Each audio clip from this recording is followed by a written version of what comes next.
Welcome back and thank you for staying with us. Now, President Cyril Ramaphosa is today hosting his Namibian counterpart, President Hage Geingob. The state visit aims to strengthen bilateral relations between South Africa and Namibia. Now, political and economic issues, including regional and continental matters, are on the agenda. Let's go to our senior reporter, Siphamandla Goge, who is at the Union Buildings in Pretoria. He was there covering this state visit. He joins us now from there. Sipa, we understand the official ceremony is done and that the presidents are currently engaging in talks. Indeed, those talks are currently underway at the cabinet room. They are discussing a number of issues ranging from trade, economic cooperation, issues of security, peace and stability within the SADC region, as well as the continent of Africa. With the latest developments in Sudan, there are South Africans who are trapped there.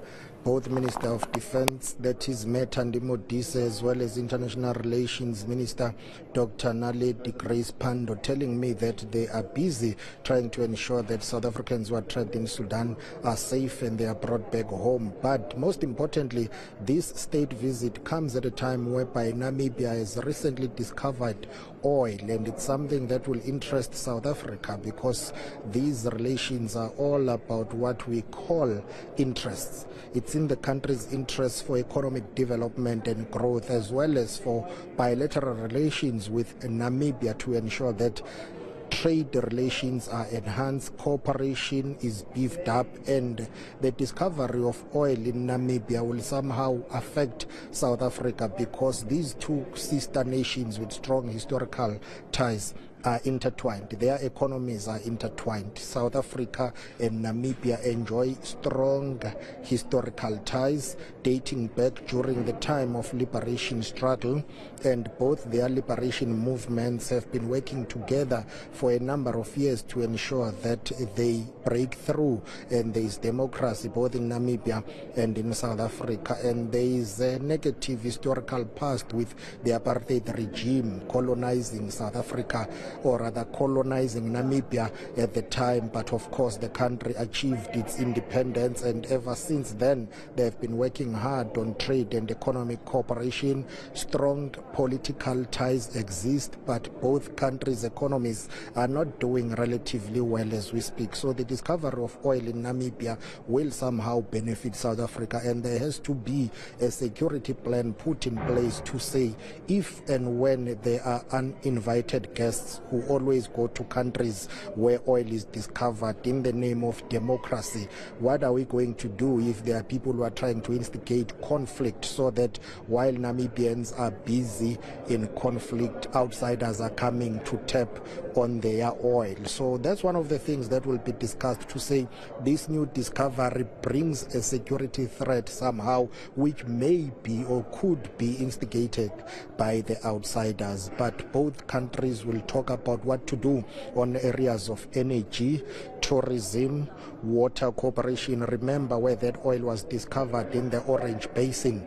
the southern part of Namibia. There is also that Orange River, which South Africa, Lesotho and Namibia tap from in terms of water. And I spotted Deputy Minister of Water and Sanitation, Mr. David Mahlobo, being part of the delegation that is attending these talks, because Lesotho, Namibia and South Africa are cooperating on a number of water-related projects, and this region is one of the driest regions in the continent and in the world. So the issue of water cooperation with Lesotho assisting South Africa in terms of water access and provision, and Namibia, Lesotho, South Africa sharing that Orange Basin is very important in that regard. But on the discovery of oil and what needs to happen moving forward in terms of trade relations, this is what DERCO Minister Dr. Naledi Pando had to say.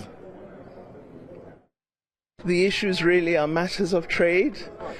Both our economies are not in an excellent position, and Namibia is a very significant trade partner for South Africa. We export quite a lot to Namibia.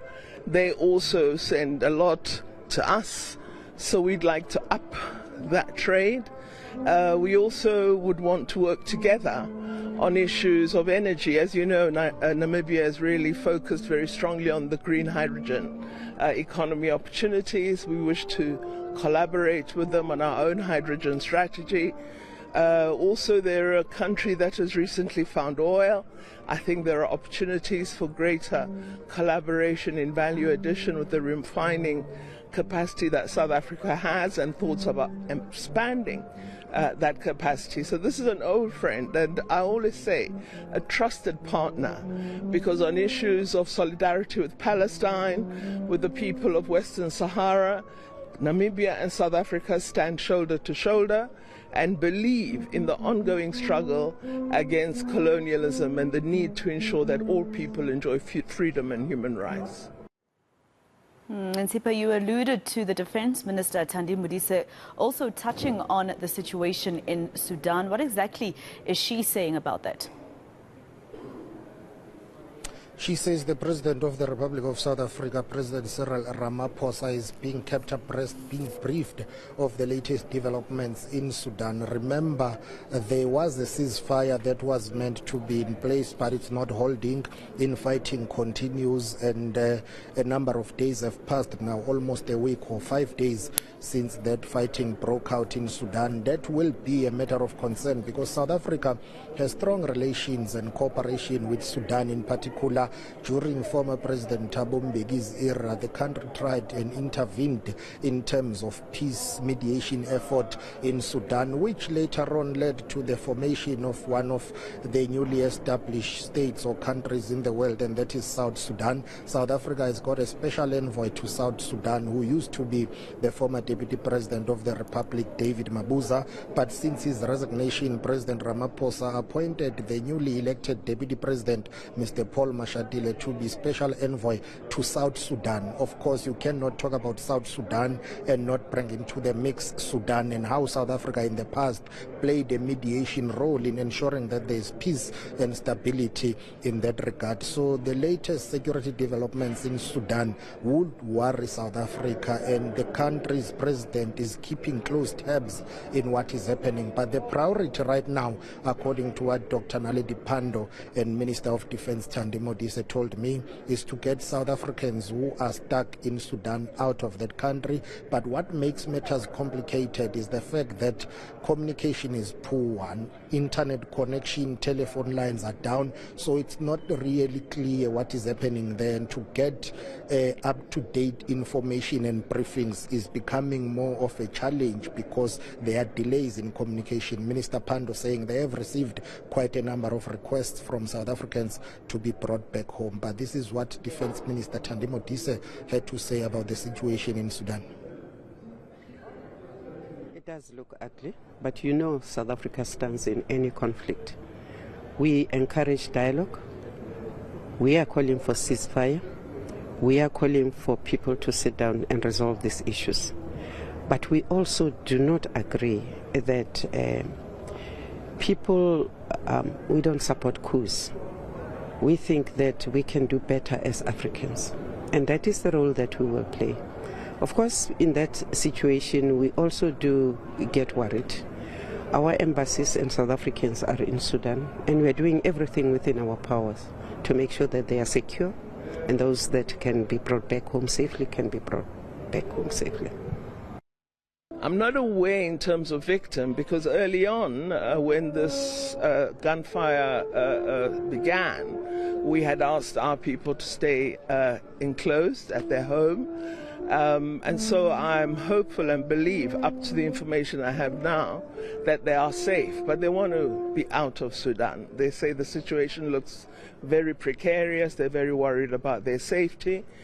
We are in touch with the embassy constantly, but even communication is very difficult. The internet is down from time to time. The bandwidth appears very poor. So, we continue to maintain contact. We have over 50 people, and we need to move to get them out. So I'm sure Sudan will be something that is also discussed by the two presidents who are currently in talks, Siphamandla. But just remind us of the type of relationship that we have as South Africa with Namibia. I know that we have a rich history. At some point, it was just another province in South Africa until the international world decided that South Africa had no say on Namibia, and therefore that's when, or partly when they gained their independence. Just remind us of, the bilateral or binational relationship that we have with them. So after South Africa's democracy in 1994, those bilaterals and historical ties and their relationship was formalized after Namibia got her independence, and these two countries geographically are pretty much one and the same country, with Namibia being the smallest nation compared to South Africa in terms of size, population and the economy, but they are intertwined, they are linked. You cannot separate and divorce the two. And also taking into account how the political movements, the liberation movements, both in Namibia with SWAPO and in South Africa with the African National Congress, were working together in cooperation, trying to gain independence, fighting for freedom, fighting against the apartheid regime. So these relations date back to that time of struggling. Of course, both countries had to fight the issue of being colonized. At some point, South Africa colonizing Namibia under the previous regime, which was unconstitutional and illegal, and then you move to the democratic dispensation in 1994. South Africa solidifying those relations with Namibia, and also how both countries worked together, whether during the period of former President Sam Nujoma in Namibia, you come to the current president in Namibia working with the current administration of President Cyril Ramaphosa. So both countries have enjoyed comprehensive relations, cordial relations, but now this visit is about one thing and one thing only: trade relations, trade diplomacy. How can both economies benefit from each other in terms of imports and exports? And the economy, the scale is not even, with South Africa being, of course, the largest, economic and trade partner, but Namibia playing a meaningful role in South Africa's economy in terms of trade and on issues of tourism.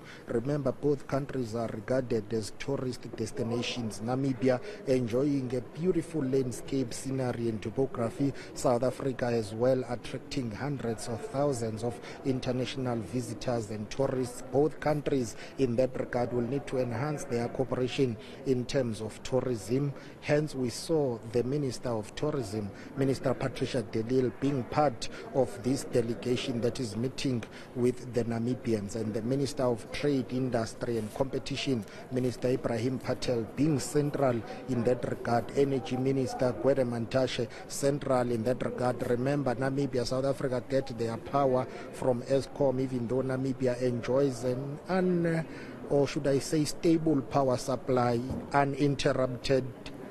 With that, allow me to take you back in studio. All right. Well, thank you very much. Siphamandla Goge, a senior reporter, live for us at the Union Buildings in the city of Tshwane.